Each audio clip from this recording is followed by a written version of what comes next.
Hello everyone, तर मी आहे पूनम आणि गुड मॉर्निंग. तर आजचं वातावरण खूपच भारी होतं आणि आज मी सकाळी आली आहे माझ्या बेकरीवर आणि इथे मला 3 टायर केक बनवायचा होता, तोही चॉकलेटचा आणि 2 किलोचा एक सिंपल असा एक केक बनवायचा होता. तर दोन्ही केक मी 2-2 किलोचे बनवलेले आहेत.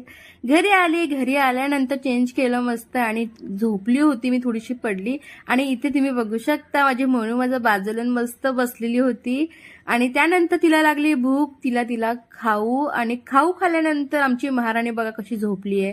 तिला बघून एवढे हसलो, आम्ही सगळे हसलो. आणि ही बघा तुम्ही कशी झोपली ती, आणि तिची ही नेहमीची झोपण्याची जागा आहे. तुम्ही बघू शकता लॅम्पच्या खाली तिची जागा आहे. त्यानंतर मला काही पार्सल आले होते मिशोचे, मी कलेक्ट केले आणि इथे मी ना काही DIY गोष्टी बनवणार आहे. तर इथे मी ना गोल्ड चेन असते ना ती मागवलेली आहे, स्टोनची कुंदन मागवलेले आहेत आणि भरपूर गोष्टी मागवलेल्या आहेत. नक्कीच मी तुम्हाला शेअर करणार आहे मी काय काय बनवणार आहे DIY. तर आय होप तुम्हाला आजचा व्हिडिओ आवडला असेल, mini blog. Thank you for watching. Bye.